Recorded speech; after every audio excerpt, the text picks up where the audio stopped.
El primer capítulo del Evangelio según San Mateo menciona un total de 5 mujeres.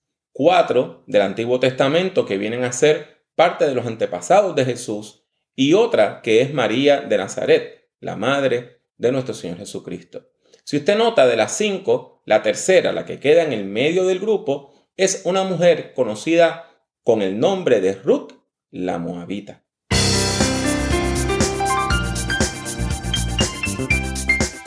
Les habla Pablo Jiménez, exhortándole a que prediquemos. Le doy la bienvenida a este podcast dedicado a la predicación, el liderazgo y la teología pastoral. Esperamos que el tema que tenemos para el día de hoy sea de gran edificación a su vida. La historia de Ruth se encuentra en el libro que lleva su nombre. Es un libro que se encuentra en el Antiguo Testamento entre el libro de los jueces y Primera de Samuel. La historia que nos narra ocurre en el tiempo de los jueces, precisamente en un tiempo de crisis donde escaseaban los alimentos. Y paradójicamente, el hambre llega a Belén, una ciudad cuyo nombre significa la casa del pan. O sea, que en la casa del pan no había pan. Y por eso, esta familia que nos narra el libro de Ruth decide emigrar a otro país. Como tantas otras familias han emigrado y muchos de nosotros quizá también seamos inmigrantes. Elimelech, cuyo nombre significa mi Dios es rey, emigra junto a su esposa y junto a sus hijos desde el territorio de Judá, donde se encuentra la ciudad de Belén, a Moab, un país que se encontraba al este del Mar Muerto. Elimelech emigra junto con su esposa Noemí y con sus 2 hijos, Mahlón y Kelión. Nosotros sabemos que estos nombres evidentemente son simbólicos porque estas palabras, Mahlón y Kelión, lo que quieren decir es debilidad y enfermedad. Y nadie le va a poner a su hijo de nombre debilucho o enfermizo. Por lo tanto, es una manera de que el texto nos está diciendo que la muerte estaba rondando a esta familia. La familia se queda a vivir en el territorio de Moab, un pueblo que lleva el nombre de uno de los hijos de Lot, el sobrino de Abraham. Eso se encuentra por allá en Génesis 19:37. Por lo tanto, los moabitas estaban emparentados con los israelitas, hecho que explica por qué estos 2 idiomas son tan parecidos, son prácticamente idénticos. ¿Cuál es la diferencia principal entre estos 2 pueblos? Los israelitas adoraban al Dios de Israel. Sin embargo, los moabitas eran politeístas, adoraban toda una serie de divinidades. Los moabitas participaban del culto a Baal y Astarte, que eran supuestamente unas parejas de dioses que estaban casados entre sí y eran las divinidades de la fertilidad y de la sexualidad. Por eso el culto a Baal no era de ir a alabar a Dios y cantar y orar, sino que consistía en hacer actos sexuales con una serie de sacerdotes y sacerdotisas de estos dioses. Y esto explica por qué las mujeres moabitas tenían muy mala fama. Tanto así que la ley de Moisés prohíbe que una persona israelita se case con una mujer amonita o moabita. Dice la palabra, no entrará jamás en la congregación del Señor ningún amonita ni moabita, ni siquiera hasta la 10ª generación. Sin embargo, a pesar de esta prohibición, Mahlón y Kelión son jóvenes que están en Moab. No hay mujeres israelitas cerca, así que se van a casar con 2 mujeres de Moab, una de las cuales se llamaba Orfa y la otra Ruth, y se quedaron a vivir en Moab durante unos 10 años. Lo trágico es que los 2 hombres mueren y dejan a su madre desamparada. O sea, Elimelech mueren sus 2 hijos y ahora tenemos no solo una viuda, a Noemí, sino que tenemos 3 viudas. Y la mayor, que es Noemí, no tiene otros hijos que la puedan mantener. En medio de toda esa tragedia reciben una buena noticia. Noemí recibe la noticia de que el hambre que había estado atacando al territorio de Judá había pasado, ahora había abundancia. Y por eso ella decide volver a su casa, volver a Judá, volver a Belén junto con sus nueras. Sin embargo, pronto se da cuenta que ha cometido un error. Porque legalmente, dado que ella no tenía familiares inmediatos que que pudieran darle hijos a Orfa y a Ruth, se supone que esas mujeres volvieran a la casa de sus respectivos padres. Cuando Noemí las despide, Orfa decide irse, pero Ruth, cuyo nombre significa amiga, le dice: no me pidas que te deje y me aparte de ti. A donde quiera que tú vayas iré yo, donde quiera que tú vivas, viviré. Tu pueblo será mi pueblo y tu Dios será mi Dios. Donde tú mueras, moriré yo. Y allí quiero que me sepulten, que el Señor me castigue y aún más. Si acaso llego a dejarte sola, solo la muerte nos podrá separar. La llegada de estas dos mujeres a Belén causó revuelo. La gente le preguntaba a Noemí si ella de verdad era Noemí. Y esto llevó a la mujer a contestar con un juego de palabras. Noemí quiere decir mi delicia y Mara quiere decir amargura. Y el texto dice: pero ella le respondió: ya no me llamen Noemí, llámenme Mara. Ciertamente grande es la amargura que me ha hecho sentir el Todopoderoso. Yo salí de aquí con las manos llenas, pero Él me ha hecho volver con las manos vacías. ¿Por qué llamarme Noemí si el Señor se ha puesto en mi contra y mis aflicciones vienen del Todopoderoso? ¿Cómo iban a sostenerse estas dos mujeres? ¿De qué iban a vivir? Aunque en el mundo antiguo la mayor parte de las mujeres no podían trabajar, la ley de Moisés solamente les permitía trabajar en el hogar. Sin embargo, la ley de Moisés tiene unas cosas que son importantísimas, muy buenas, muy lindas. Y una de ellas es que la ley de Moisés permitía que una persona pobre fuera a campos ajenos, campos que no le pertenecían a esa persona ni a su familia, a recoger los frutos que los obreros dejaban atrás. Escuchen lo que dice Deuteronomio 24:19. Cuando ciegues el trigo de tu campo y dejes algún manojo en el campo, no regreses a recogerlo. Déjalo allí para los extranjeros, los huérfanos y las viudas. Así te bendecirá el Señor tu Dios en todo lo que hagas. Dado que Ruth era extranjera y viuda, la ley le permitía ir a recoger espigas de granos. Y curiosamente, esta mujer, que no debía tener más de 25 años, va al campo de un pariente llamado Booz, un hacendado que era pariente de Elimelech. Y aunque los hacendados no acostumbraban supervisar sus campos, ya que eso por lo regular era tarea de los mayordomos, Booz visita la hacienda. Y cuando va, ve que está esta mujer allí, que definitivamente le tuvo que llamar la atención. Al parecer, el hacendado piensa que ella es una esclava, porque él pregunta de una manera muy machista de quién es Ruth. El texto dice: luego Booz le preguntó al mayordomo de sus segadores: ¿de quién es esa joven? Y el mayordomo le respondió: es la moabita que volvió con Noemí de los campos de Moab. Nos pidió que la dejáramos ir tras los segadores y recoger lo que se va dejando entre las gavillas. Y desde esta mañana que entró en el campo, no ha descansado ni siquiera un momento. Impresionado, Booz rompe las reglas sociales y le habla directamente a la joven. Le dice: escucha, hija mía, no te vayas de aquí, ni vayas a espigar a otro campo. Quédate aquí con mis criadas. Fíjate en qué campo van a segar y síguelas. Ya he dado órdenes a mis criados de que no te molesten. Cuando tengas sed, ve a donde están las vasijas y bebe del agua que saquen los criados. Sorprendida, ya que en aquel tiempo los hombres no hablaban en público con las mujeres, Ruth pregunta por qué Booz la trata con tanta bondad cuando ella es extranjera. El hacendado responde que él conoce quién es ella, conoce su historia y por eso es que él está haciendo misericordia. Y ella responde con humildad. Después, Booz invita a Ruth a comer, no solamente con sus otros obreros, sino a su lado. Y él le da de su propia comida, de su propio plato.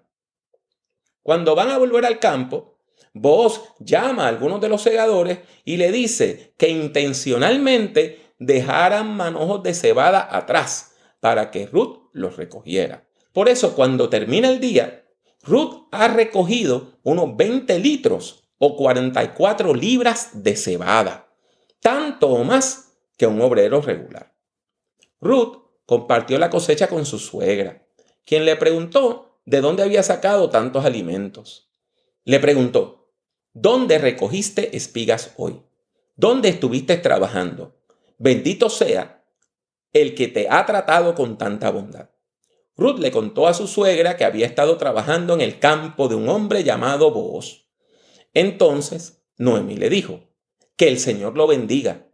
El Señor no nos ha retirado la bondad que mostró hacia nuestros muertos. Luego añadió: ese hombre es pariente nuestro, es uno de los que pueden rescatarnos. Noemí necesitaba dos tipos de rescates. El primero era que necesitaba que alguien, algún pariente, rescatara, o sea, volviera a comprar las tierras que habían sido de Elimelec, de manera que esas propiedades pertenecieran, se quedaran formando parte de la familia. Y en segundo lugar, Noemí necesitaba que algún pariente rescatara a Ruth, dándole un hijo a su difunto hijo, o sea, dándole un nieto, dándole un hijo de Ruth, que legalmente iba a ser hijo de Ruth y de su difunto esposo. Es evidente que Noemí cree que Booz es un buen candidato para ambas cosas, por lo que le aconseja a Ruth que solo espigue en la hacienda. Y la moabita obedece y continúa trabajando en la hacienda de Booz hasta el final de la cosecha. La cosecha terminaba con algo llamado la trilla. Esa era la actividad donde los obreros separaban el grano de la paja. Tomaba mucho tiempo y por eso los obreros dormían en el campo hasta que terminaban todo el proceso de limpiar los granos de la paja. Cuando llegó ese momento, Noemí tomó una acción muy controversial. Ella va y le dice a Ruth que vaya y seduzca a Booz. Yo sé, usted va a decir que quizá yo estoy leyendo el texto mal y quizá esta sea una interpretación controversial, pero vamos a leer lo que dice la Biblia. Después Noemí, la suegra de Ruth, le dijo: hija mía, es mi obligación buscarte un hogar para que puedas ser feliz. Booz es nuestro pariente y tú ya has estado trabajando con sus criadas. Precisamente esta noche él va a separar la paja del grano de cebada. Así que báñate y perfúmate y ponte el mejor de tus vestidos y ve a la era. Pero no te presentes ante ese hombre hasta que haya acabado de comer y de beber. Y cuando se vaya a dormir, fíjate en dónde se acuesta. Y ve luego y levanta el manto con que se cubre los pies. Entonces él te dirá lo que tienes que hacer. Y Ruth respondió: haré todo lo que tú me mandes hacer. La mujer obedeció a su suegra. Fue a la hacienda y entró calladita al lugar donde dormía Booz y se acostó a sus pies. La Biblia dice: a eso de la medianoche Booz despertó sobresaltado y al darse la vuelta se dio cuenta que había una mujer acostada a sus pies. Entonces le preguntó: ¿quién eres? Y ella respondió: soy Ruth, tu sierva. Protege a esta sierva tuya bajo tu manto porque tú eres mi pariente cercano. Booz reacciona positivamente, muy positivamente, diciéndole: yo haré contigo lo que tú me digas. Y le advierte que hay otro familiar aún más cercano que él. Pero de todos modos, le dice que pasara la noche allí con él y le promete que al otro día él iba a resolver todo este asunto, todo este problema. Cuando todavía estaba oscuro, Ruth volvió a su casa para que los obreros no notaran su presencia en el campamento. Aún así, Booz no la mandó con las manos vacías, sino que le dio un regalo que llevara a su casa. Y cuando Noemí la vio, preguntó lo que había pasado. Ruth le contó todo lo sucedido. Entonces Noemí dijo: espera un poco, hija mía, hasta ver cómo se resuelve este asunto, porque Booz no descansará hasta dejarlo arreglado. Esa mañana Booz se dirigió a la puerta de la ciudad, donde se sentaban los jefes de las familias, los jefes de los clanes, de las familias extendidas. Y allí lo que hacían era tomar todas las decisiones importantes para el pueblo. Entonces vio llegar a un familiar cercano, al familiar de quien él le había hablado a Ruth. Los hombres se sentaron a hablar y otros 10 ancianos de los otros clanes se sentaron junto a ellos para juzgar el asunto del cual iban a conversar. Booz fue muy astuto, porque lo primero que hizo fue hablarle al familiar de rescatar las tierras. Y el pariente dijo que no había problema, que él estaba dispuesto a comprarlas. Pero entonces Booz le dice, bueno, si compras las tierras, te tienes que casar con la viuda de uno de los hijos de Noemí. Y eso lleva al pariente a cambiar de opinión, porque no tenía suficiente dinero como para comprar el terreno y tomar otra esposa y sostener a otra familia más. El familiar entonces accede a darle sus derechos, a cederle sus derechos a Booz, siguiendo la ceremonia de quitarse un zapato para estar descalzo ante los ancianos de la ciudad, como mandaba la ley de Moisés. De este modo, ante los líderes de su pueblo, Booz compra las antiguas propiedades de Elimelec y de paso toma a Ruth por esposa. El primer hijo de la unión se llamó Obed y era legalmente hijo del difunto Kelión, aunque biológicamente era hijo de Booz y de Ruth. Y era nieto de Noemí, aunque no había un lazo de sangre directo. De todos modos, esto explica por qué cuando usted lee el texto nota que la gente a quien felicita es a Noemí, no a la mamá, no a Ruth. El hijo de Booz y de Ruth se llamaba Obed y creció para ser el padre de Yesé, que en algunas traducciones de la Biblia se traduce como Isaí. Ese Isaí fue el padre del rey David y por lo tanto fue uno de los antepasados de Jesús de Nazaret. ¿Qué les parece eso? La Biblia nos dice que otra mujer extranjera de reputación dudosa y con una historia sexual muy complicada llegó a formar parte de los antepasados de Jesús de Nazaret. ¿Y por qué Dios permitió eso? Porque Dios es misericordioso, porque Dios sabe leer los corazones de la gente y porque Dios demuestra su inmenso amor de manera particular a las personas más débiles, más pobres y más vulnerables de nuestra sociedad.